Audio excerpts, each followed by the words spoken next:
ओम नमः शिवाय। दोस्तों, स्वागत है आपका हमारे चैनल भक्ति भरा ज्ञान में। दोस्तों, मेरी आपसे गुजारिश है कि आप मेरे इस चैनल को आगे बढ़ाने में मेरा साथ दीजिए।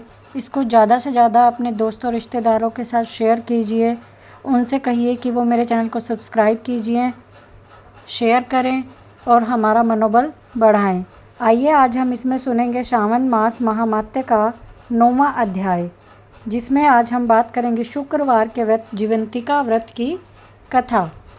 ईश्वर बोले, हे सनत कुमार, इसके बाद अब मैं शुक्रवार के व्रत का आख्यान कहूँगा, जिसे सुनकर मनुष्य एक संपूर्ण आपदा से मुक्त हो जाता है। लोग इससे संबंधित एक प्राचीन इतिहास का वर्णन करते हैं। पांड्य वंश में उत्पन्न एक सुशील नामक राजा था। अत्यधिक प्रयत्न करने पर भी उसे पुत्र की प्राप्ति नहीं हो सकी। उसकी सर्वगुण संपन्न सुकेशी नाम की भार्या थी। जब उसे संतान न हुई तब वो बड़ी चिंता में पड़ गई।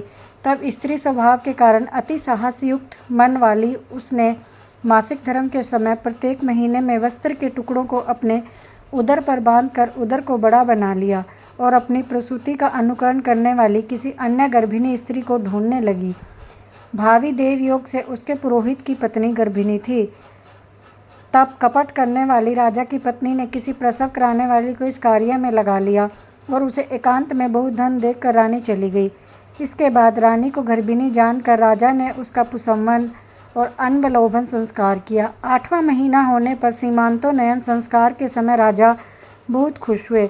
उसके बाद उस पुरोहित पत्नी का प्रसव काल सुनकर वह रानी भी उसी के समान प्रसव संबंधी चेष्टाएं करने लगी। पुरोहित की पत्नी क्योंकि पहली बार गर्भवती थी, प्रसूति कार्य के प्रति अनभिज्ञ थी, केवल प्रसव कराने वाली दाई के कहने में ही स्थित थी। तब उस दाई ने पुरोहित पत्नी के साथ छल करते हुए उसकी आंखों पर पट्टी बांध दी और प्रसव के समय उसके पैदा हुए पुत्र को किसी के हाथ से रानी के पास पहुंचा दिया। इस बात को कोई न जान सका। उसके बाद रानी ने उस पुत्र को लेकर यह घोषणा कर दी कि मुझे पुत्र रत्न की प्राप्ति हुई है। इन सब के बाद दाई ने पुरोहित की पत्नी की आंखों की पट्टी खोल दी। दाई अपने साथ मांस का एक पिंड लाई थी। उसने उसे वह दिखा दिया। फिर उसके सामने आश्चर्य और दुख प्रकट करने लगी, ये कैसा अनिष्ट हो गया, और कहने लगी, अपने पुरोहित पति से इसकी शांति करवा लेना। कहने लगी कि संतान नहीं हुई कोई बात नहीं, पर तुम जीवित हो, यह अच्छी बात है। इस पर पुरोहित पत्नी को अपने प्रसव के स्पर्श चिंतन से बहुत संदेह हुआ। ईश्वर बोले, राजा ने पुत्र जन्म का समाचार सुन जातक कर्म संस्कार कराया और ब्राह्मणों को हाथी घोड़े रथ प्रदान किए। राजा ने कारागार में पड़े सभी कैदियों को मुक्त किया। उसके बाद राजा ने सूतक के अंत में नामकरण तथा अन्य सभी संस्कार किए। उस पुत्र का नाम प्रियव्रत रखा गया। हे सनत कुमार, सावन मास में के आने पर पुरोहित की पत्नी ने शुक्रवार के दिन भक्तिपूर्वक देवी जीवंतिका का पूजन किया। दीवार पर अनेक बालक सहित देवी जीवंतिका की मूर्ति लिखकर पुष्प तथा माला से उनकी पूजा करके गोधूम की पीठी के बनाए 5 दीपक उनके सामने जलाए। स्वयं भी गोधूम का चूर्ण भक्षण किया और उनकी मूर्ति पर चावल फेंका और कहा, हे जीवंती, हे करुणामयी, जहाँ भी मेरा पुत्र विद्यमान हो आप उसकी रक्षा करना। ये प्रार्थना करके उसने कथा सुनकर यथाविधि नमस्कार किया। तब जीवंतिका की कृपा से वह बालक दीर्घायु हुआ और वे देवी उसकी माता की श्रद्धा भक्ति के कारण दिन रात उस बालक की रक्षा करने लगी। इस प्रकार कुछ समय बीतने पर राजा की मृत्यु हो गई। तब पितृभक्त उनके पुत्र ने उनकी पारलौकिक क्रिया संपन्न की। इसके बाद मंत्रियों और पुरोहितों ने प्रियव्रत को राज्य पर अभिषेक किया। तब कुछ वर्षों तक प्रजा का पालन करके राज्य भोग कर वह पितरों के ऋण से मुक्त के लिए जाने लगा। राज्य का भार विद मंत्रियों पर भक्तिपूर्वक सौंप कर स्वयं के राजा होने का भाव त्याग कर उसने कार्पटिक का भेष धारण किया और गया के लिए प्रस्थान किया।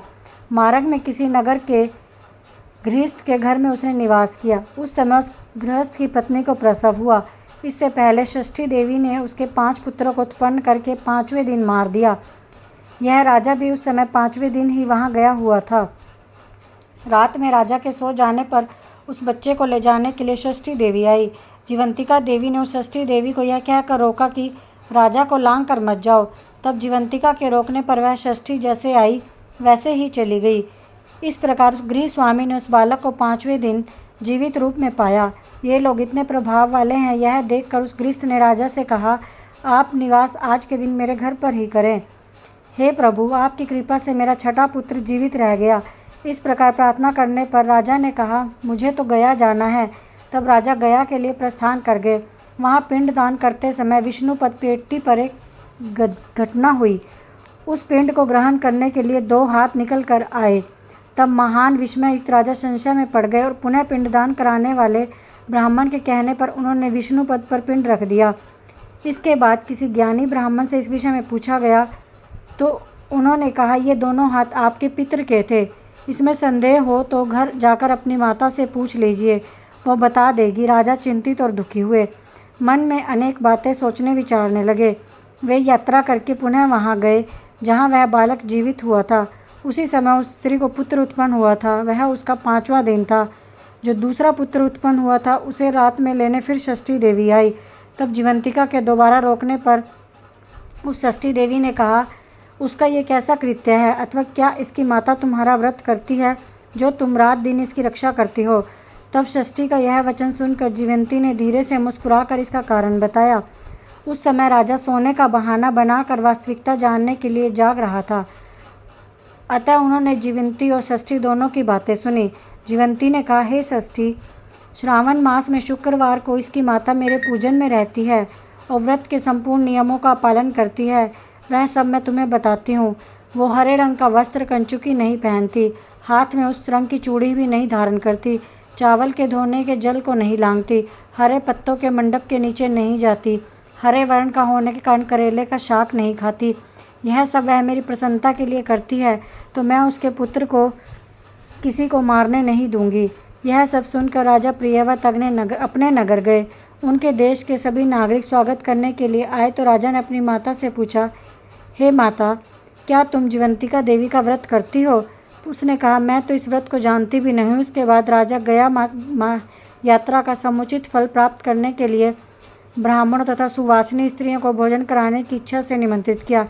व्रत की परीक्षा लेने के लिए सुवासिनियों को वस्त्र, कंचुकी, कंकन भेजकर कहलाया कि आप सभी को भोजन के लिए राजभवन में आना है।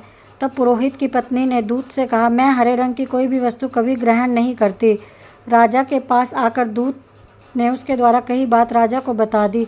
तब राजा ने उसके लिए सभी रक्त वर्ण के शुभ परिधान भेजे। वह सब धारण करके वह पुरोहित पत्नी भी राजभवन में आई। राजभवन के पूर्वी द्वार पर चावलों के धोने का जल पड़ा देखकर वहाँ हरे रंग का मंडप देखकर वह दूसरे द्वार से गई। तब राजा ने पुरोहित की पत्नी को प्रणाम करके इस नियम का संपूर्ण कारण पूछा। इस पर उसने इसका कारण शुक्रवार का व्रत बताया। इस प्रियव्रत को देखकर उसके दोनों स्तनों से दूध निकलने लगा। दोनों वक्षस्थलों ने उस राजा को दुग्ध की धाराओं से पूर्ण रूप से सिंचित कर दिया। तब गया में विष्णुपदी पर निकले दोनों हाथों जीवंतिका तथा षष्ठी दोनों देवियों के वार्तालाप तथा पुरोहित पत्नी के स्तनों से निकले वाले द्वारा दूध के द्वारा राजा को विश्वास हो गया, मैं इसी का पुत्र हूँ। उसके बाद पालन पोषण करने वाली माता के पास जाकर विनम्रता पूर्वक कहा, हे माता, डरो मत, मेरे जन्म का वृतांत मुझे सच सच बता दो। यह सुनकर सुंदर केशों वाली रानी ने सब सच बता दिया। प्रसन्न होकर उसने जन्म देने वाले माता पिता को नमस्कार किया और संपत्ति से वृद्धि को प्राप्त कराया। वे दोनों भी परम आनंदित हुए। एक दिन राजा प्रियव्रत ने रात में देवी जीवंती से प्रार्थना की, हे जीवंती, मेरे पिता तो ये हैं, फिर गया में वे दोनों हाथ कैसे निकल आए थे? तब देवी ने स्वप्न में आकर संशय का नाश करने वाला वाक्य कहा, हे प्रियव्रत, मैंने तुम्हें विश्वास दिलाने के लिए यह माया की थी, इसमें कोई संदेह नहीं है। हे सनत कुमार, मैंने तुम्हें सब बता दिया। श्रावण मास में शुक्रवार के दिन इस व्रत का अनुष्ठान करके मनुष्य सभी मनोरथों को पाएगा। इस प्रकार श्री स्कंद पुराण के अंतर्गत ईश्वर सनत कुमार संवाद में श्रावण मास महात्म्य के शुक्रवार जीवंतिका व्रत कथन नामक 9वां अध्याय संपूर्ण हुआ।